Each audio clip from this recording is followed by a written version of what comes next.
نحمده ونستعينه ونؤمن به ونتوكل عليه ونعوذ بالله من شرور أنفسنا ومن سيئات أعمالنا وأشهد أن لا إله إلا الله وحده لا شريك له وأشهد أن محمدا عبده ورسوله أرسله بالهدى ودين الحق ليظهره على الدين كله ولو كره المشركون. اللهم صل على محمد وعلى آل محمد كما صليت على إبراهيم وعلى آل إبراهيم إنك حميد مجيد. اللهم بارك على محمد وعلى آل محمد كما باركت على إبراهيم وعلى آل إبراهيم إنك حميد مجيد. أما بعد فإن خير الحديث كتاب الله وخير الهدي هدي محمد صلى الله عليه وسلم وشر الأمور محدثاتها وكل محدثة بدعة وكل بدعة ضلالة. أيها الأحبة أوصيكم بتقوى الله. أعوذ بالله من الشيطان الرجيم. بسم الله الرحمن الرحيم.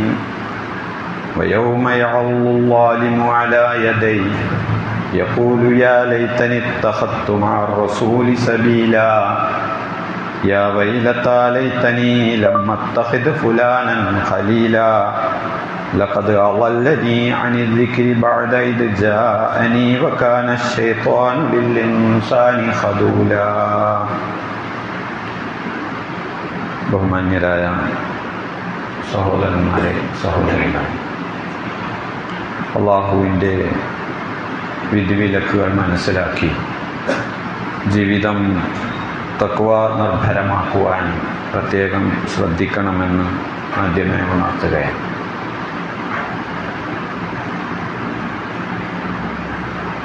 നമ്മളുടെ മക്കളുടെ അവധിക്കാലവുമായി ബന്ധപ്പെട്ടായിരുന്നു സംസാരിച്ചു വന്നത്. ആ മക്കളെ പ്രത്യേകമായി അതുപോലെ നമുക്കെല്ലാവർക്കും ബാധിക്കുന്ന ഒരു പ്രധാന വിഷയം സംസാരിക്കുകയാണ്. ഫ്രണ്ട്ഷിപ്പ് അഥവാ സൗഹൃദം. നമുക്കറിയാം, ഇന്ന് പലപ്പോഴും രക്ഷിതാക്കളെക്കാൾ മക്കൾ പ്രാധാന്യം കൊടുക്കുന്ന ഒരു വിഭാഗം അവരുടെ സുഹൃത്തുക്കളാണ്. അതിന് പലതരം പേരുകളുണ്ട്. പലതരത്തിലുള്ള ബന്ധങ്ങൾക്ക് പലതരം പേരുകൾ അവർ കൊടുക്കുന്നുണ്ട്. അല്ല, നമ്മുടെ നാടൻ മലയാളത്തിൽ ചങ്കെന്നോ അതിലേറെ അടുത്തത് എന്ന് പറയാവുന്ന വിധത്തിലുള്ള വാക്കുകളൊക്കെ ഉപയോഗിച്ചുകൊണ്ട് സൗഹൃദങ്ങളെ അവർ വളർത്തിക്കൊണ്ടുവരുന്നുണ്ട്. ഇസ്ലാം ഏറെ പ്രാധാന്യം നൽകുന്ന ഒരു ബന്ധമാണ് സൗഹൃദം. മനുഷ്യരായതുകൊണ്ട് തന്നെ അവന് ബന്ധങ്ങൾ ഒരുപാടെണ്ണമുണ്ട്. മനുഷ്യരുടെ സമൂഹത്തിലെ വ്യത്യസ്ത വിഭാഗങ്ങളുമായി ഇണങ്ങിച്ചേർന്ന് കഴിഞ്ഞു പോകേണ്ടവനാണ് അവൻ. അതുകൊണ്ട് തന്നെ ആ ഹുല്ലത്ത്, സൗഹൃദ ബന്ധത്തിനെ ഉണ്ടാക്കുവാനും അത് പരിപാലിക്കുവാനും അതിൽ പ്രാധാന്യം കൊടുക്കുവാനും ഒക്കെ ഇസ്ലാം റസൂലുള്ളാഹി സ്വല്ലല്ലാഹു അലൈഹി വസല്ലമ നിർദ്ദേശിക്കുന്നത് കാണാം. ആ സൗഹൃദങ്ങൾ രണ്ട് രൂപത്തിലാണ് ഇസ്ലാം കാണുന്നത്. ഒന്ന് പൈശാചിക സൗഹൃദവും മറ്റൊന്ന് അള്ളാഹുവിന് വേണ്ടിയുള്ള സൗഹൃദവും. അള്ളാഹുവിന് വേണ്ടിയുള്ള സൗഹൃദം എന്ന് പറയുമ്പോൾ മുസ്ലിങ്ങൾ തമ്മിലുള്ള സൗഹൃദം എന്നല്ല അതിൻ്റെ അർത്ഥം. മറിച്ച് ഇസ്ലാം മുന്നോട്ട് വെക്കുന്ന നന്മകൾക്കെല്ലാം പ്രചോദനം നൽകുന്ന, ആ നന്മകളിലെല്ലാം സഹായികളാകുന്ന, ഇസ്ലാം വിലക്കുന്ന തിന്മകളിലേക്കൊന്നും പ്രചോദനമാകാത്ത ബന്ധമാണ്. അത് മുസ്ലിങ്ങൾ തമ്മിൽ മാത്രമാകണമെന്നൊന്നുമില്ല. റസൂലുള്ളാഹി സ്വല്ലല്ലാഹു അലൈഹി വസല്ലമക്ക് മുസ്ലിങ്ങൾക്ക് പുറത്തേക്ക് കുറേ സൗഹൃദങ്ങളുണ്ട് എന്ന് നമുക്കറിയാം. സഹാബികൾക്കും അങ്ങനെ ഉണ്ടായിരുന്നു എന്ന് നമുക്കറിയാം. പ്രവാചകന്റെ അനുയായികൾ എന്ന് പറയുന്ന സഹാബികൾ അവരൊരു സൗഹൃദ ബന്ധമാണ്. പക്ഷെ അതിന് പുറത്തും ജൂതന്മാരിൽ നിന്ന്, ബൗദ്ധൈവ വിശ്വാസികളിൽ നിന്ന് റസൂലുള്ളാഹിക്ക് കുറേ ചങ്ങാതിമാരുണ്ടായിട്ടുണ്ട്. സഹാബികളും അങ്ങനെ സൗഹൃദം സൂക്ഷിച്ചിട്ടുണ്ട്. ഇസ്ലാമിക ലോകവും അങ്ങനെ തന്നെ വളർന്നു പോന്നിട്ടുണ്ട്. നമ്മുടെ നാട്ടിലൊക്കെ തന്നെയുള്ള ചരിത്രമൊക്കെ നമ്മൾ വായിക്കുമ്പോൾ അതിൽ പറയുന്ന കുറേ സൗഹൃദ ബന്ധങ്ങളില്ലേ. ഇപ്പം നമ്മൾ കോഴിക്കോട്ട് ജീവിക്കുന്നവരാണ് അല്ലെ. കോഴിക്കോട്ടുള്ള സാമൂതിരി രാജാവുമായിട്ടുണ്ടായിരുന്ന മരക്കാർമാരുടെ ആ ഒരു സൗഹൃദ ബന്ധത്തിനെ നമുക്കറിയാം അല്ലെ. അതേപോലെ തന്നെ ഇന്ത്യയുടെ സ്വാതന്ത്ര്യ സമരത്തിൽ ഉണ്ടായിരുന്ന ആ ഒരു സൗഹൃദ ബന്ധങ്ങൾ നമുക്കറിയാം. അത് ജീവിതത്തിൻ്റെ വിവിധ മേഖലകളിൽ നിലനിർത്തുന്നതിൽ ഇസ്ലാം ഒരിക്കലും എതിര് പറയുന്നില്ല. പക്ഷെ പുതിയ കാലത്ത് നമ്മൾ ഉണ്ടാക്കുന്ന പല സൗഹൃദ ബന്ധങ്ങളും ശരിയായാലും തെറ്റായാലും എൻ്റെ കൂട്ടുകാരൻ എന്നിടത്തേക്ക് പോകുന്ന ഒരു മോശമായ പ്രവണതയിലെത്തുന്നുണ്ടോ എന്ന് നമ്മൾ കുട്ടികൾ പ്രത്യേകിച്ചും ആലോചിക്കേണ്ടതുണ്ട്. അപ്പം നമ്മുടെ ക്യാമ്പസുകളിലൊക്കെയുള്ള വിദ്യാർത്ഥി പ്രസ്ഥാനങ്ങളായിരുന്നാലും അല്ലെങ്കിൽ അങ്ങനെ ഉണ്ടാക്കുന്ന ചില സൗഹൃദ ബന്ധങ്ങളായിരുന്നാലും ശരി, അവ ഉണ്ടാക്കി വരുത്തുന്ന ദുരന്തങ്ങൾ വലുതാണ്. വലിയ പിൽക്കാലത്ത് വലിയ ഗുണ്ടാ ടീമൊക്കെയായി മാറുന്ന വിധത്തിലേക്ക് നമ്മുടെ സ്കൂൾ കാലഘട്ടങ്ങളിലെ നമ്മുടെ സൗഹൃദ ബന്ധങ്ങൾ മാറുന്നുണ്ട് എങ്കിൽ നമ്മൾ കാണുന്ന കുറേ അനുഭവങ്ങളില്ല. ഇപ്പം ഞാൻ കഴിഞ്ഞ ആഴ്ചയൊക്കെ സൂചിപ്പിച്ചിരുന്നു. ഇപ്പം നമ്മുടെ ഈ ഫെയർവെല്ലും ഒക്കെ ആയിട്ട് ബന്ധപ്പെട്ട് യാത്രയൊക്കെ ആയിട്ട് ബന്ധപ്പെട്ടിട്ടൊക്കെയുള്ള അല്ലെങ്കിൽ ആഘോഷവും ഒക്കെയായി ബന്ധപ്പെട്ടുകൊണ്ട് കലാമത്സരങ്ങളുമായി ബന്ധപ്പെട്ടൊക്കെ നമ്മുടെ വിദ്യാലയങ്ങളിലും കലാലയങ്ങളിലും ഒക്കെ ഉണ്ടാകുന്ന കുറേ കലാപങ്ങൾ അത് ഈ സൗഹൃദ ബന്ധങ്ങളിലൂടെ ഉണ്ടാകുന്നതാണ്. ഞാൻ സൂചിപ്പിച്ച അള്ളാഹുവിൻ്റെ സൗഹൃദം അല്ലെ. ആ അള്ളാഹുവിൻ്റെ സൗഹൃദത്തിനെ കുറിച്ച് റസൂലുള്ള മനോഹരമായ ഒരു ഉപമ പറഞ്ഞിട്ടുണ്ട്. നീ നിന്റെ കൂട്ടുകാരൻ്റെ മതത്തിലായിരിക്കും. ഇമാം അബൂ ദാവൂദ് ഉദ്ധരിക്കുന്ന ഒരു ഹദീസാണ്. കൂട്ടുകാരൻ്റെ മതത്തിലായിരിക്കും ഒരാൾ. അതുകൊണ്ട് ആ കൂട്ടുകാരൻ ആരാണ് എന്നവൻ ആലോചിക്കട്ടെ എന്ന് റസൂലുള്ള പറഞ്ഞു. നീ ഒരു കസ്തൂരി വിൽക്കുന്നവനുമായി കൂട്ടുകൂടിയാൽ ഒന്നുകിൽ നിനക്ക് അവനോട് കസ്തൂരി വാങ്ങാം, അതല്ലെങ്കിൽ അവൻ നിനക്ക് സമ്മാനമായി ആ കസ്തൂരി തരും. ഒന്നുമില്ലെങ്കിൽ അവിടെയുള്ള സുഗന്ധം നിനക്ക് സൗജന്യമായി ആസ്വദിക്കുകയെങ്കിലുമാകാം. എന്നാൽ നീ ഒരു ഉലയിലോതുന്നവനുമായിട്ടാണ് സൗഹൃദത്തിലെങ്കിൽ ഒന്നുകിൽ നിനക്ക് അവിടെ നിന്ന് പൊള്ളലേൽക്കും, അതല്ല എങ്കിൽ അവിടെയുള്ള ആ കരിയും പുകയും ഒക്കെ അനുഭവിക്കേണ്ടി വരും. ആ പറഞ്ഞത് നമ്മുടെ മലയാളത്തിൽ നമ്മൾ പറയാറുണ്ട് അല്ലെ. ചന്ദനം ചാരിയാൽ ചന്ദനം മണക്കും, ചാണകം ചാരിയാൽ ചാണകം മണക്കും. റസൂലുള്ള മനോഹരമായി ഇങ്ങനെ പറഞ്ഞു വെച്ചതാണ്. ഒരു നല്ല കൂട്ടുകാരനുമായിട്ടാണ് നീ സൗഹൃദത്തിൽ ഉണ്ടാകുന്നത് എങ്കിൽ ആ സൗഹൃദങ്ങൾ നിന്നിലേക്ക് നന്മകൾ കൊണ്ടുവരും. എന്നാൽ ഒരു ചീത്ത കൂട്ടുകെട്ടിലാണ് നീ ചെന്ന് വീഴുന്നത് എങ്കിൽ അത് നിനക്ക് ദുരന്തങ്ങളും അപകടങ്ങളുമായിരിക്കും നൽകുക. അങ്ങനെയുള്ള ആ സൗഹൃദത്തിനെ കുറിച്ച് ഖുർആൻ പറഞ്ഞത് അക്രമിയായ മനുഷ്യൻ പരലോകത്ത് കൈകടിക്കുന്ന ദിവസം യഖൂൽ, അവൻ പറയും, യാ ലൈതനി ഇത്തഖത്തു മഅ റസൂലി സബീല, ഞാൻ ആ അള്ളാഹുവിൻ്റെ ദൂതൻ്റെ കൂടെ അദ്ദേഹത്തിനെ എൻ്റെ കൂട്ടുകാരനായി സ്വീകരിച്ചിരുന്നുവെങ്കിൽ. യാ വൈലത ലൈതനി ലം അത്തഖിദ് ഫുലാനൻ ഖലീല, എൻ്റെ നാശമേ, ഇന്ന ആളെ ഞാൻ ചങ്ങാതിയാക്കിയില്ലായിരുന്നുവെങ്കിൽ. ഇന്ന ആളെ ചങ്ങാതിയാക്കിയത് കൊണ്ടാണല്ലോ ലഖദ് അളല്ലനി അനി ദിക്ർ, അവൻ അള്ളാഹുവിൻ്റെ ഉത്ബോധനത്തിൽ നിന്നും എന്നെ പിഴപ്പിച്ചു കളഞ്ഞു. അവനെ ഞാൻ ചങ്ങാതിയാക്കിയില്ലായിരുന്നുവെങ്കിൽ ഞാൻ രക്ഷപ്പെടുമായിരുന്നല്ലോ എന്ന് പരലോകത്ത് മനുഷ്യൻ ഖേദത്തോടെ പറയുമെന്നാണ്. നമ്മൾ പറയാറുണ്ട്, ചങ്ങാതി നന്നായാൽ കണ്ണാടി വേണ്ട അല്ലെ. ആ സൗഹൃദം റസൂലുള്ളാഹി അതിനെക്കുറിച്ച് പറയുന്നത്, അങ്ങനെയുള്ള ഒരു ചങ്ങാതിയെ നീ സന്ദർശിക്കാൻ പോയാൽ അള്ളാഹു വഴിയിൽ ഒരു മലക്കിനെ പറഞ്ഞേക്കും. എന്നിട്ട് ചോദിക്കും, നീ എങ്ങോട്ടാ പോണത്? അപ്പൊ പറയും, ഞാൻ എൻ്റെ കൂട്ടുകാരനെ കാണാൻ പോവാ. അപ്പൊ മലക്ക് ചോദിക്കും, എന്തിനാ?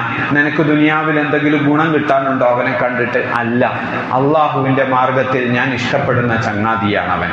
എങ്കിൽ ആ മലക്ക് പറയും, എങ്കിൽ അള്ളാഹു നിന്നെയും നിന്റെ ആ കൂട്ടുകാരനെയും ഇഷ്ടപ്പെടും. ഒരു കൂട്ടുകാരനെ തേടിയുള്ള ഒരു സൗഹൃദ യാത്ര പോലും അള്ളാഹുവിൻ്റെ മാർഗത്തിലുള്ള യാത്രയാണ് എന്നും അത് പുണ്യമാണ് എന്നും റസൂലുള്ളാഹി ഉണർത്തുകയാണ്. നമുക്ക് വേണം, നമുക്ക് നമ്മുടെ സ്കൂളിലെ പഴയതോ കോളേജിലെ പഴയതോ ഒക്കെ ആയിട്ടുള്ള കുറേ കൂട്ടുകാരുടെ കമ്പനികളൊക്കെ ഉണ്ട്, ആയിക്കോട്ടെ, അത് നിലനിർത്താം നമുക്ക് അല്ലെ. ഇസ്ലാം നമുക്കറിയാം, അബൂബക്കർ സിദ്ദീഖിന്റെ സൗഹൃദ ബന്ധത്തിലൂടെയാണ് ഉസ്മാൻ റളിയല്ലാഹു അൻഹുവും അബൂ തൽഹ റളിയല്ലാഹു അൻഹു സുബൈർ റളിയല്ലാഹു അൻഹുവും ഒക്കെ ഇസ്ലാമിലേക്ക് കടന്നു വരുന്നത്. അവരുടെ ആ സൗഹൃദ ബന്ധത്തിലൂടെയാണ്. അല്ലെ? അബൂ താലിബിന്റെ സൗഹൃദ ബന്ധവും നമുക്കറിയാം അല്ലെ? റസൂലുള്ളാഹി സ്വല്ലല്ലാഹു അലൈഹി വസല്ലമയുമായി വല്ലാത്ത ആത്മബന്ധമായിരുന്നു പ്രവാചകന്റെ പിതൃവ്യൻ അബൂ താലിബിന് ഉണ്ടായിരുന്നത്. റസൂൽ പറഞ്ഞത് സത്യമാണ് എന്ന്, മുഹമ്മദ് കള്ളം പറയില്ല എന്ന്, മുഹമ്മദ് കൊണ്ടുവന്ന ദീൻ സത്യമാണ് എന്നൊക്കെ അദ്ദേഹത്തിന് അറിയായിരുന്നു. പക്ഷെ എന്നിട്ടെന്തേ അദ്ദേഹം ഇസ്ലാം സ്വീകരിച്ചില്ല? അദ്ദേഹത്തിനെ ആ മരണക്കിടക്കയിൽ നിന്നും ഇസ്ലാമിലേക്ക് റസൂലുള്ളാഹി സ്വല്ലല്ലാഹു അലൈഹി വസല്ലം ക്ഷണിക്കുമ്പോൾ അവിടെ കുറെ നേതാക്കന്മാരുണ്ട്, അദ്ദേഹത്തിന്റെ കൂട്ടുകാരായ ഖുറൈശി പ്രമാണിമാരായ കുറെ ആളുകൾ. അവര് പറഞ്ഞു, അല്ല അബൂ താലിബ്, താങ്കൾ ഈ ഗോത്രത്തിന്റെ നായകനായി ഇതുവരെ ആദരണീയനായി നിന്നതാ.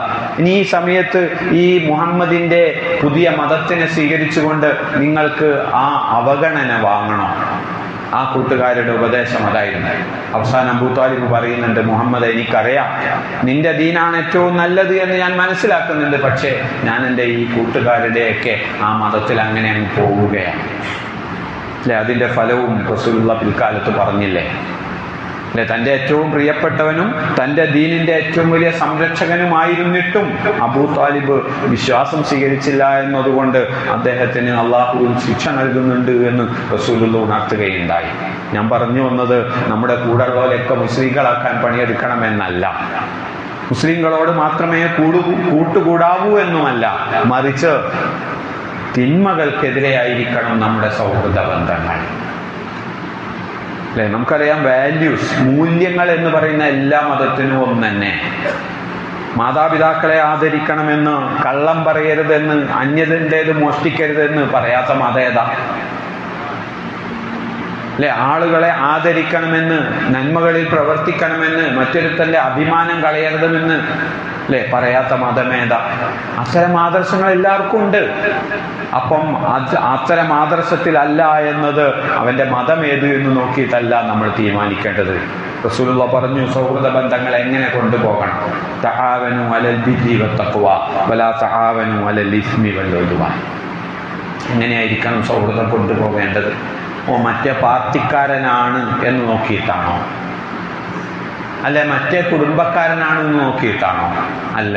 തആവനു അലൽ ബിർ, പുണ്യങ്ങളിൽ നിങ്ങൾ പരസ്പരം സഹകരിക്കുക.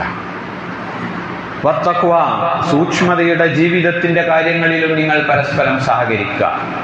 ഓൻ്റെ കൂട്ടുകാരനാ, ഓൻ എന്ത് പറഞ്ഞാലും ഞാൻ ഓൻ്റെ ചങ്ക, അല്ലെ ഓൻ എൻ്റെ ചങ്ക, അതുകൊണ്ട് അതിൻ്റെ കൂടെ. അങ്ങനെയല്ല. എൻ്റെ പ്രിയപ്പെട്ട മക്കളോടാ പറയുന്നത്. അല്ലെ? നമുക്ക് ഏറ്റവും പ്രിയപ്പെട്ടവനാണവൻ, കൊല്ലങ്ങളായി നമ്മുടെ ഏറ്റവും അടുത്ത കൂട്ടുകാരനാണവൻ. പക്ഷേ അവൻ തിന്മക്കാണ് ക്ഷണിക്കുന്നത് എങ്കിൽ, തിന്മയിലാണ് അവൻ നിൽക്കുന്നത് എങ്കിൽ അവിടെ നോ പറയാൻ നമുക്ക് കഴിയണം. വലാ തആവനു അലൽ ഇസ്മി വൽ ഉദ്വാൻ, ശത്രുതയുടെ കാര്യത്തിലും അക്രമത്തിന്റെ കാര്യത്തിലും. നമുക്കറിയാം, നമ്മൾ ഈയിടെ കേട്ട, ക്യാമ്പസുകളിൽ നിന്നൊക്കെ കേട്ട കുറെ സൗഹൃദ കൂട്ടങ്ങൾ ഉണ്ടാക്കിയ ദുരന്തങ്ങളെ കുറിച്ച്. അതിൽ പ്രതിയാക്കപ്പെട്ടത് 1 or 2 ഒക്കെ പേരാ. പക്ഷേ അവരുടെ പിന്നിൽ ഗാങ് ഉണ്ട്. അല്ലെ? ആ പദം തന്നെ അങ്ങനെയാണ്. അല്ലെ? ആ കൂട്ടുകാരാരാ? അവരൊക്കെ പള്ളിയിലുള്ളവരാ. അവര് റമദാനിൽ നോമ്പെടുത്തവരൊക്കെ ഉണ്ട് കൂട്ടത്തിൽ. അല്ലെ? ലഹരിയുടെ കമ്പനികൾ. അല്ലെ? അവിടങ്ങളിൽ, അത്തരം സദസ്സുകളിലൊക്കെ എങ്ങനെയാ ഒരു വിശ്വാസിയുടെ നിലപാട്? ഓൻ കുടിക്കും, ഓൻ്റെ മതത്തിൽ കുടിക്കൽ തെറ്റല്ല, അതുകൊണ്ട് ആണെങ്കിൽ ഓൻ്റെ വഴിക്ക് നടന്നോട്ടെ, പക്ഷെ ആ കുടിയിലേക്ക് നമ്മൾ ഉണ്ടാവരുത്, അതിൽ ഷെയർ ഇടാൻ നമ്മൾ ഉണ്ടാവരുത്. പൈസ കൊടുത്തിട്ട് കുടിക്കാൻ ഞാനില്ല, പൈസ ഞാൻ തരാം, അല്ലെങ്കിൽ നിങ്ങൾ കുടിച്ചോളൂ, ഞാൻ കൂടെ ഇരുന്ന് തരാം. ഇല്ല, ഇതൊന്നും പാടില്ല ഒരു മുസ്ലിമിനെ സംബന്ധിച്ചിടത്തോളം. തിന്മകൾക്ക് സാക്ഷിയാകാനും പാടില്ല. അങ്ങനെയുള്ള റസൂലുള്ള പറഞ്ഞു, അത്തരം കൂട്ടുകെട്ടിനുള്ള ഒരു ഗുണം അല്ലാഹ് പറഞ്ഞു, അള്ളാഹുവിന്റെ പേരിൽ സ്നേഹിച്ച 2 കൂട്ടുകാർ, അല്ലെ? അവർ 2 പേരും അള്ളാഹുവിന്റെ പേരിൽ പിരിയുകയും ചെയ്താൽ അവർക്ക് മഹ്ശറയിൽ അള്ളാഹു തണല് നൽകുമെന്നാണ്. അള്ളാഹുവിന്റെ കൊടിയ ചൂട്, നമ്മളിപ്പോ ചൂടില്ല, ഈ ചൂടിനൊക്കെ ഒരു പരിധിയുണ്ട്, എത്ര ഡിഗ്രി വരെ പോകുമെന്നറിയാം. അല്ലെ? അത് കഴിഞ്ഞാൽ നമുക്ക് എന്ത് സംഭവിക്കുന്നു അറിയാം. പക്ഷെ ഇതിന്റെയൊക്കെ എത്രയോ ഇരട്ടി ചൂടുകൾ, എന്നാലും മരിക്കാത്ത ഒരു ലോകം. അല്ലെ? അതാണല്ലോ അള്ളാഹിന്റെ മഹ്ശറിന്റെ ചൂട്. ആ ചൂടിൽ 7 വിഭാഗം ആളുകൾക്ക് അള്ളാഹു തണൽ നൽകുമെന്ന് പറഞ്ഞു. അതിലൊരു വിഭാഗം ഈ 2 പേരാ, അള്ളാഹ്ക്ക് വേണ്ടി ഇഷ്ടപ്പെടുകയും അള്ളാഹ്ക്ക് വേണ്ടി ഇഷ്ടം മുറിക്കുകയും ചെയ്തവർ.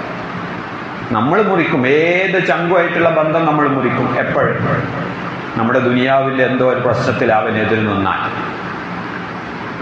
അല്ലെ? നമ്മുടെ ഏതോ സുഖത്തിന് അവൻ തടസ്സം നിന്നാൽ എത്ര കൊല്ലത്തെ ബന്ധായാലും നമ്മൾ മുറിക്കും. അതല്ല അള്ളാഹ് ഈ പറഞ്ഞത്.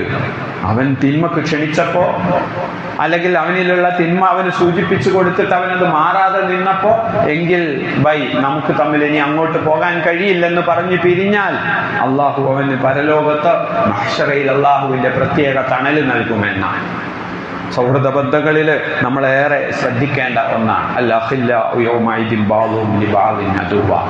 പരലോകത്ത് അള്ളാഹുവിന്റെ മുമ്പിൽ ശത്രുക്കളായി മാറും ഈ കൂട്ടുകാർ. അതും നമ്മൾ ശ്രദ്ധിക്കേണ്ടതാണ്. ഇവനിതൊക്കെ അറിയായിരുന്നു, ഇവനിതൊക്കെ മനസ്സിലാക്കുന്നവനായിരുന്നു. പക്ഷെ അവൻ എന്നോട് പറഞ്ഞില്ല. അതാണ് ചങ്ങാതി നന്നായാൽ കണ്ണാടി വേണ്ട എന്ന് പറഞ്ഞതിന്റെ ആശയം. അഥവാ നീ ചെയ്യുന്നത് ശരിയല്ല, നീ ആ അധ്യാപകനോട് പറഞ്ഞത് ശരിയായില്ല, അല്ലെങ്കിൽ നീ ഇങ്ങനെ ചെയ്തു വെച്ചത് ശരിയായില്ല എന്ന് പറയാൻ കൂട്ടുകാരന് കഴിഞ്ഞില്ലെങ്കിൽ നാളെ പരലോകത്തെത്തുമ്പോൾ അള്ളാഹ് പറയും, അള്ളാഹുയുടെ മുമ്പിൽ ഈ മനുഷ്യൻ പറയും, ഈ കൂട്ടുകാരൻ പറയും, ഇവൻ അറിയായിരുന്നു, ഇവൻ എന്നോട് പറഞ്ഞില്ല. ഒരു വിശ്വാസി എന്നുള്ളവർക്ക് നമ്മളൊക്കെ ശ്രദ്ധിക്കേണ്ടതാ. അല്ലെ? കുട്ടികളെയാണ് പ്രത്യേകം സംബോധന ചെയ്യുന്നത് എന്ന് ഞാൻ പറഞ്ഞു. നമ്മുടെ ഉത്തരവാദിത്തം എന്ത്? വതവാസൗ ബിൽ ഹഖ്, സത്യം അറിയുന്ന സത്യം പറയണം. അല്ലെ? നീ എൻ്റെ അച്ഛനോട് പിണങ്ങിയത് നന്നായില്ല, ശരിയായില്ല. അല്ലെ? വീട്ടിൽ നിന്നും പിണങ്ങി പോന്നതാ. ഇന്ന് എൻ്റെ വീട്ടിലാണ് അവൻ കൂടുന്നത്. എന്തുകൊണ്ടാ കൂടുന്നത്? മോൻ അവിടുന്ന് പിണങ്ങിയതാ. എങ്കിൽ ആ കൂട്ടുകാരനെ വീട്ടിൽ തിരിച്ചെത്തിക്കേണ്ട ഉത്തരവാദിത്തം എനിക്കാ. നീ അച്ഛനോടോ വീടിനോടോ പിണങ്ങിപ്പോയത് ശരിയായില്ലെന്ന് പറയാം. അല്ലെ? അതേപോലെ ഇങ്ങനെയുള്ള അനാവശ്യങ്ങളിലേക്ക്, തിന്മകളിലേക്ക് പോകുമ്പോൾ അങ്ങനെ പോകരുത് എന്ന് പറയേണ്ടത് സൗഹൃദത്തിന്റെ പേരിൽ നമ്മുടെ ബാധ്യതയാണ്. ഇല്ല എങ്കിൽ ബാളും ലിബാൽ, പരസ്പരം നമ്മൾ ശത്രുക്കളായി മാറും. പരസ്പരം അവൻ നമുക്കെതിരെ കുറ്റം ചുമത്തും. ഓൻ ചെയ്ത തെറ്റിന് നമ്മൾ കുറ്റക്കാരനാകുമോ? ആകും. കാരണം അത് തിരുത്തി കൊടുക്കേണ്ടത് നമ്മുടെ ബാധ്യത. തിരുത്തിയില്ലെങ്കിൽ കുഴപ്പമൊന്നുമില്ല. അല്ലെ? നമ്മൾ പറഞ്ഞു കൊടുത്തു, അവൻ തയ്യാറല്ല, സന്നദ്ധനല്ല, എങ്കിൽ നമ്മൾ ഉത്തരവാദിത്വത്തിൽ നിന്ന് ഒഴിഞ്ഞു. അല്ലെ? റസൂലുള്ളാഹി ഇസ്രായേൽ സമൂഹത്തിലെ ഒരു കഥ പറയുന്നുണ്ടല്ലോ. ശനിയാഴ്ച ദിവസം മീൻ പിടിക്കരുത് എന്ന് പറഞ്ഞ് അള്ളാഹു വിലക്കിയിട്ട് കുറച്ചാളുകൾ അന്ന് തന്ത്രപൂർവ്വം ഒരു ചാലൊക്കെ ഉണ്ടാക്കി മീനൊക്കെ ചാലിലേക്ക് കൊണ്ടുവന്ന് പിറ്റേന്ന് ഞായറാഴ്ച പിടിക്കുന്നത് കണ്ടപ്പോൾ ചില ആളുകൾ അവരെ ഉപദേശിച്ചു. ചില കൂട്ടുകാർ ഉപദേശിച്ചു, ബന്ധങ്ങൾ അള്ളാനെ പറ്റിക്കുകയാണോ എന്ന് ചോദിച്ചു. അപ്പൊ വേറെ ചില ആളുകൾ പറഞ്ഞു, നിങ്ങൾക്ക് എന്തിന്റെ ചൂടാ? ഓൽക്കറിയാഞ്ഞിട്ടാ, ഓൽക്കറിയില്ലേ ഇതുപോലെ കുതന്ത്രം കാണിക്കുകയാണെന്ന്. ഓലെ ഉപദേശിക്കേണ്ട ബാധ്യത നിങ്ങൾക്ക് എന്താ? പക്ഷെ അള്ളാഹിന്റെ ശിക്ഷ വന്നപ്പം ആ ടീമിനും കിട്ടി എന്നാണ് ഖുർആൻ പറഞ്ഞത്. അതായത് അവരെ ഉപദേശിക്കാത്തവർക്കും കിട്ടിയെന്ന്. അതുകൊണ്ട് എൻ്റെ പ്രിയപ്പെട്ട മക്കളോട് പ്രത്യേകമായി ഉണർത്താനുള്ളത് ഈ ഒരു കാര്യമാണ്. അള്ളാഹുവിൻ്റെ മാർഗത്തിൽ സ്നേഹിക്കുക. ആരെ? അതിൽ പറഞ്ഞല്ലോ, മതവും ജാതിയും നല്ല വിഷയം. നന്മയിലാണ് എങ്കിൽ ആരുമായിട്ടും നമുക്ക് സൗഹൃദമാകാം. തിന്മയിലാണ് എങ്കിൽ ആ സൗഹൃദം ആരുമായിട്ടും ആയിക്കൂടാ. അത് ഉപ്പാന്റെ കാര്യത്തിലാണെങ്കിൽ പോലും പാടില്ലല്ലോ. പിന്നെയാണോ നമ്മുടെ ഈ പറയുന്ന സൗഹൃദ ബന്ധങ്ങൾ? ഒരു കാര്യം കൂടി മാത്രം ഉണർത്തുകയാണ് മക്കളോട്. ഈ സൗഹൃദമാണ് പലപ്പോഴും നമ്മുടെ ഭൂമിയിലെ നമ്മുടെ റബ്ബുമാരായിട്ടുള്ള നമ്മുടെ രക്ഷിതാക്കളെ ധിക്കരിക്കാൻ നമുക്ക് പ്രേരണയാകുന്നത്. നമ്മുടെ കോഴ്സ് തിരഞ്ഞെടുക്കുന്നത്, നമ്മുടെ ഡ്രസ്സ് തിരഞ്ഞെടുക്കുന്നത്, നമ്മുടെ ഭക്ഷണം തിരഞ്ഞെടുക്കുന്നത്, നമ്മുടെ ജീവിത രീതികളിൽ പലതും നമ്മൾ തീരുമാനിക്കുന്നത് ഈ കൂട്ടുകാരിൽ നിന്നാണ്. പലപ്പോഴും അത് മാതാപിതാക്കൾക്കെതിരായി കൊണ്ടായി വരുന്നു. അല്ല, അവിടെ രക്ഷിതാക്കൾ എന്ന നിലക്ക് നമുക്ക് ഉത്തരവാദിത്തമുണ്ട്. ഈ കുട്ടികളുടെയൊക്കെ കൂട്ടുകാരെ ആദരിക്കുകയും അവരെ പരിഗണിക്കുകയും ചെയ്യുക എന്നത് രക്ഷിതാക്കൾ എന്ന നിലക്ക് നമ്മുടെ ബാധ്യതയാണ്. മക്കളുടെ കൂട്ടുകാരെ അവരാരാണെന്ന് നമ്മൾ അറിഞ്ഞിരിക്കണം. അല്ലെ? അവരുടെ രക്ഷിതാക്കളുമായിട്ട് നമുക്ക് ബന്ധമുണ്ടായിരിക്കണം. ഇന്നത്തെ കാലം പ്രത്യേകം കൂടിയാണ്, നമ്മൾ ശ്രദ്ധിക്കേണ്ടതുണ്ട്. നമ്മുടെ മക്കളുടെ കൂട്ടുകാർ അവരെ വീട്ടിലേക്ക് ആഘോഷങ്ങളിലൊക്കെ ക്ഷണിക്കുകയും അവരുടെ ആഘോഷങ്ങളിലൊക്കെ പങ്കെടുക്കുകയൊക്കെ ചെയ്യുന്നത് നമുക്ക് പുണ്യം കിട്ടുന്ന നന്മയാണ്. ആഘോഷം എന്ന് പറയുമ്പോൾ മതാചാരം എന്ന അർത്ഥത്തിലല്ല ഞാൻ സൂചിപ്പിച്ചത്. വിവാഹങ്ങൾ പോലെയൊക്കെയുള്ള വേദികളിൽ, സന്തോഷത്തിൻ്റെയൊക്കെ വേദികളിൽ, മരണം പോലെയുള്ള സങ്കടത്തിൻ്റെയൊക്കെ സന്ദർഭങ്ങളിൽ ആ കൂട്ടുകാരുടെയൊക്കെ വീട്ടിൽ പോകാൻ മക്കളെ നമ്മൾ സഹായിക്കണം. ആപ്പിൻ്റെ കൂട്ടുകാരെ നമ്മൾ വീട്ടിലേക്ക് ക്ഷണിക്കണം. അതോടൊപ്പം മക്കളെ, ഈ മാതാപിതാക്കളാണ് നമ്മുടെ ചങ്ക്. നമ്മുടെ ഏത് വലിയ സൗഹൃദത്തിനും മേലെയുള്ളത് ആ രക്ഷിതാക്കളാണ്. അവര് ജീവിതം കണ്ടവരും പഠിച്ചവരുമാണ്. ആ അർത്ഥത്തിൽ അവരെ ആദരിക്കാനും അവരെ ബഹുമാനിക്കാനും അവരെ അനുസരിക്കാനും നമ്മൾ തയ്യാറല്ല എങ്കിൽ നാളെ ഈ പറഞ്ഞ കൂട്ടുകാർ നമുക്ക് ശത്രുക്കളായി വരുന്ന ഒരു കാലം വരും. അതുകൊണ്ട് തന്നെ ആ സൗഹൃദ ബന്ധങ്ങളെ നമ്മൾ മനോഹരമാക്കി മാറ്റുക. അങ്ങനെ പരലോകത്ത് അള്ളാഹുവിന്റെ മുമ്പിൽ സൗഹൃദത്താൽ വിജയിക്കുന്ന വിശ്വാസികളായി മാറുക. അതിന് അള്ളാഹു നമുക്ക് തൗഫീഖ് നൽകുമാറാകട്ടെ.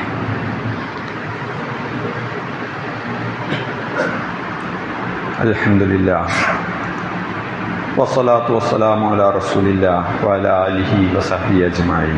അമ്മാ ബഅദ്. ഇത്തഖുല്ലാഹി ഇബാദല്ലാഹ്. സഹോദരങ്ങളെ, അള്ളാഹുവിനെ സൂക്ഷിച്ച് ജീവിക്കണമെന്ന് ഒരിക്കൽ കൂടി ഓർമ്മപ്പെടുത്തുകയാണ്.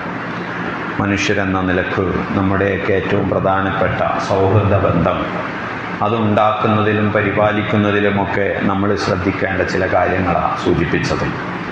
സൗഹൃദത്തിൻ്റെ നല്ല ഇസ്ലാമിക രീതി ഒന്ന്, ആ സുഹൃത്തുക്കൾക്ക് വേണ്ടി പ്രാർത്ഥിക്കുക എന്നതാണ്.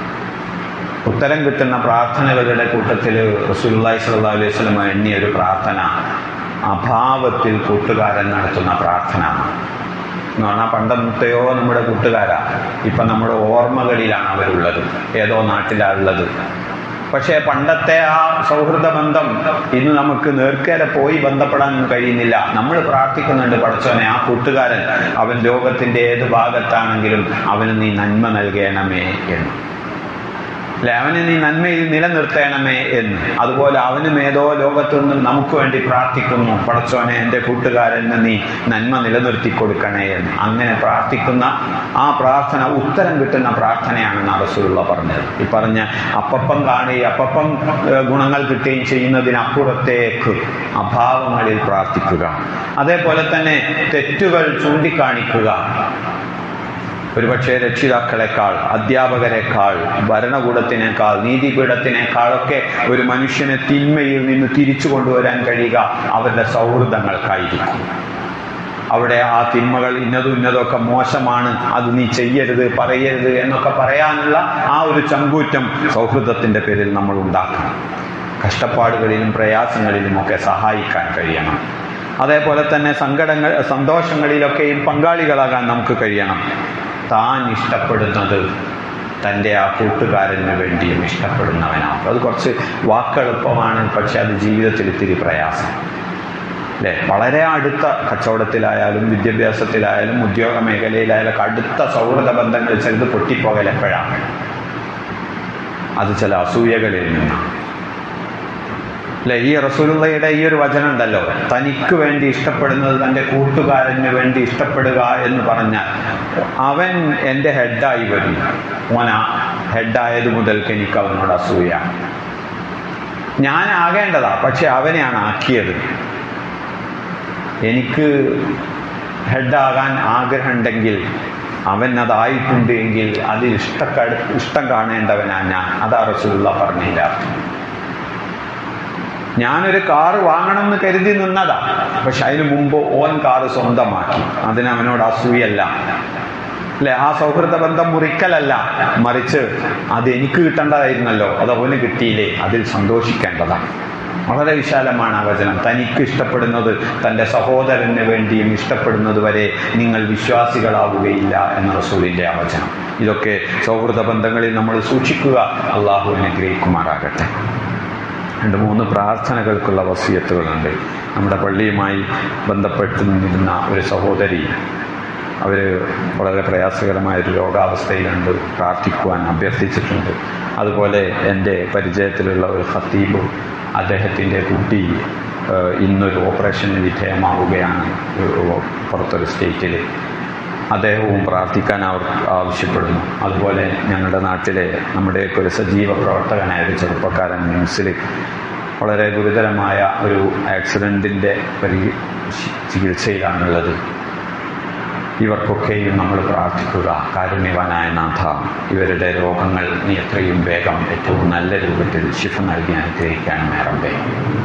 അതേപോലെ തന്നെ നമ്മുടെ ഒരു സഹോദരൻ KV അബൂബക്കർ കോയ സാഹിബ്, നിങ്ങൾക്കൊക്കെ അറിയുമായിരിക്കും, നമ്മുടെ നാട്ടുകാരൻ, കോഴിക്കോട്ടെ ഒരു വലിയ പൗരപ്രമുഖനും അതോടൊപ്പം ജീവകാരുണ്യ മേഖലകളിലൊക്കെ ഏറെ സജീവമായിരുന്ന KV കോംപ്ലക്സിൻ്റെ അബൂബക്കർ കോയ സാഹിബ്, അദ്ദേഹം കഴിഞ്ഞ ദിവസം മരണപ്പെട്ടു.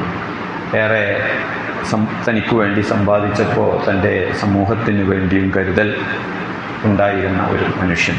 അള്ളാഹു അദ്ദേഹത്തിൻ്റെ നന്മകൾ സ്വീകരിച്ച് അദ്ദേഹത്തിൻ്റെ വീഴ്ചകൾ പുറത്തു കൊടുത്ത് സ്വർഗാവകാശികൾ ഉൾപ്പെടുത്തുമാറാകട്ടെ. നമ്മുടെ പള്ളിയുടെ പരിപാലന ഫണ്ട് ശേഖരിക്കുന്നുണ്ട്. ആ നന്മയിലേക്ക് നിങ്ങളുടെ സഹായം ഉണ്ടാകണമെന്ന് ഉണർത്തുക. അതോടൊപ്പം കഴിഞ്ഞ ആഴ്ചയിൽ നമ്മളൊരു ക്ലാസ്സിനെ കുറിച്ച് പറഞ്ഞിരുന്നു. നമ്മുടെ മക്കൾക്ക് അൽഹംദുലില്ലാ അത് കഴിഞ്ഞ ദിവസം നടന്നു. നമ്മൾ പ്രതീക്ഷിച്ചതിലേറെ 80ഓളം കുട്ടികൾ അതിൽ പങ്കെടുത്തു. ഇൻഷാ അല്ലാഹ് ആ മക്കൾ നന്മ ആഗ്രഹിക്കുന്നവരാണ്. അവരെ അയച്ച രക്ഷിതാക്കളും ആ മക്കളിലൂടെ കൺകുളിർമ പ്രതീക്ഷിക്കുന്നവരാണ്. കാരുണ്യവാനായ റബ്ബ് ആ നന്മകളിൽ അവരെ ഒരുമിച്ച് കൂട്ടുമാറാകട്ടെ. ആ മക്കൾക്ക് ഇൻഷാ അല്ലാഹ് ഇനി അങ്ങോട്ട് നമ്മൾ അവരെ ഗ്രേഡ് തിരിച്ച് കുട്ടികളുടെ വലിപ്പ പ്രായമനുസരിച്ചും അതുപോലെ തന്നെ ആൺകുട്ടികൾക്കും പെൺകുട്ടികൾക്കും ഒക്കെ ആയിട്ട് അവർക്ക് പറ്റുന്ന ഇരു ലോകത്തും അവർക്ക് ഉപകാരപ്പെടുന്ന തുടർ പഠന പരിശീലനങ്ങളൊക്കെ നമ്മൾ ഉദ്ദേശിക്കുന്നുണ്ട്. നിങ്ങളുടെയൊക്കെ സഹകരണം, രക്ഷിതാക്കളുടെ സഹകരണം, പ്രത്യേകിച്ച് മക്കളുടെ ശ്രദ്ധ അതിലേക്ക് ഉണ്ടാകണമെന്ന് അറിയിക്കുകയാണ്. ആ പരിപാടിയിൽ പങ്കെടുത്ത മക്കളൊക്കെ ഇവിടെ ഉണ്ടാകും. അവർക്ക് വേണ്ടി പ്രത്യേകമായി പ്രാർത്ഥിക്കുകയാണ്. ഈ തിരക്കിനിടയിലും ഈ ചൂടിനിടയിലും ഒക്കെ നിങ്ങൾ അതിനു വേണ്ടി വന്നല്ലോ. അള്ളാഹു നിങ്ങളുടെ നിയ്യത്ത് സ്വീകരിക്കുകയും അള്ളാഹു ഇരു ലോകത്തും നിങ്ങളുടെ ജീവിതം അനുഗ്രഹപൂർണ്ണമാക്കി നൽകുകയും ചെയ്യുമാറാകട്ടെ. പടച്ചവനെ, ഞങ്ങളുടെ ജീവിതത്തിൽ കുറേയേറെ വീഴ്ചകളും തെറ്റുകളുമൊക്കെ വന്നുപോയി. കാരുണ്യവാനായ നാഥ, നീ ഞങ്ങൾക്ക് പുറത്ത് മാപ്പാക്കി തരണമേ റബ്ബേ. ഞങ്ങളിൽ കുറേ ആളുകൾ രോഗാവസ്ഥകളിലാണ്. കാരുണ്യവാനായ നാഥ, നീയാണ് എല്ലാ രോഗങ്ങൾക്കും ശിഫ നൽകുന്നവൻ. അവരുടെ രോഗങ്ങൾക്ക്, ഞങ്ങളുടെ രോഗങ്ങൾക്ക് പടച്ചവനെ പൂർണ്ണമായ ശിഫ നൽകി നീ അനുഗ്രഹിക്കണമേ റബ്ബേ.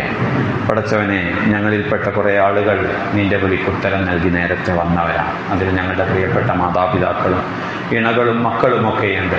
സഫയായ ജീവിതത്തിലുള്ള ആ വിശ്വാസികൾക്ക് കാരുണ്യവാനായ റബ്ബേ, നീ അവരുടെ പാപങ്ങൾ പുറത്തു കൊടുക്കുകയും സഫയായ ജീവിതം സ്വർഗീയമാക്കി നൽകുകയും ചെയ്യണമേ റബ്ബേ. റബ്ബേ, കാലാവസ്ഥ പലപ്പോഴും ഞങ്ങൾക്ക് താങ്ങുന്നതിനപ്പുറത്തേക്കാണ്. പലതരത്തിലുമുള്ള മുന്നറിയിപ്പുകൾ ഞങ്ങൾക്ക് ലഭിക്കുന്നു. കാരുണ്യവാനായ റബ്ബേ, നിന്റെ കാരുണ്യം പെയ്തിറങ്ങുന്നില്ല എങ്കിൽ തീർച്ചയായും ഞങ്ങൾ ഈ ചൂടിൽ നശിച്ചു പോകും. റഹ്മാനായ റബ്ബേ, അത്തരത്തിലുള്ള എല്ലാ ദുരന്തങ്ങളിൽ നിന്നും നീ ഞങ്ങളെ കാത്തുരക്ഷിക്കണമേ റബ്ബേ. പടച്ചവനെ, നിന്റെ കാരുണ്യം ഇനിയുമേറെ വാങ്ങേണ്ടവരാണ് ഞങ്ങൾ. നീ നൽകിയ പദ്ധതി നന്ദി കാണിക്കാൻ ഞങ്ങൾക്ക് സാധിച്ചിട്ടില്ല. ഗഫൂറായ റബ്ബേ, ഞങ്ങളുടെ നന്ദികേടുകൾ പൊറുക്കുകയും ഇനിയും അങ്ങോട്ട് നിന്റെ കാരുണ്യത്തിൽ ജീവിക്കുവാനുള്ള തൗഫീക്ക് നൽകി അനുഗ്രഹിക്കുകയും ചെയ്യണമേ റബ്ബേ. പടച്ചവനെ, ലോകത്തിൻ്റെ വിവിധ ഭാഗങ്ങളിൽ വിശ്വാസികൾ പീഡിപ്പിക്കപ്പെടുന്നുണ്ട്. അള്ളാഹുവാണ് ആരാധ്യനായവൻ എന്ന് പറഞ്ഞ കാരണത്താൽ മാത്രം പീഡനങ്ങൾക്ക് വിധേയരാകുന്ന ആ വിശ്വാസികൾക്ക് നീ രക്ഷയും സമാധാനവും നൽകണമേ നാഥ. പടച്ചവനെ, ലോകത്ത് നീ ശാന്തിയും സമാധാനവും നിലനിർത്തണമേ നാഥ. ഞങ്ങളുടെ നാട്ടിൽ ഞങ്ങൾക്ക് ആശ്വാസവും നന്മയും ഒക്കെ നൽകുന്ന ഭരണാധികാരികളെ നൽകി നീ ഞങ്ങളെ അനുഗ്രഹിക്കണമേ റബ്ബേ. പടച്ചവനെ, എല്ലാവിധത്തിലുമുള്ള ആപത്തുകളിൽ നിന്ന്, മുസീബത്തുകളിൽ നിന്ന് നീ ഞങ്ങളേവരെയും കാത്തുരക്ഷിക്കണമേ നാഥ. റബ്ബനാ തഖബ്ബൽ മിന്നാ ഇന്നക അൻത സമീഉൽ അലീം വതുബ് അലൈനാ ഇന്നക അൻത തവ്വാബുർ റഹീം واغفر لنا يا غافر المذنبين. ربنا اعز الاسلام والمسلمين واذل الشرك والمشركين. ربنا هب لنا من ازواجنا وذرياتنا قرة اعين واجعلنا للمتقين اماما. ربنا اغفر لنا ولاخواننا الذين سبقونا بالايمان ولا تجعل في قلوبنا غلا للذين امنوا. ربنا انك رؤوف رحيم. ربنا آتنا في الدنيا حسنة وفي الآخرة حسنة وقنا عذاب النار.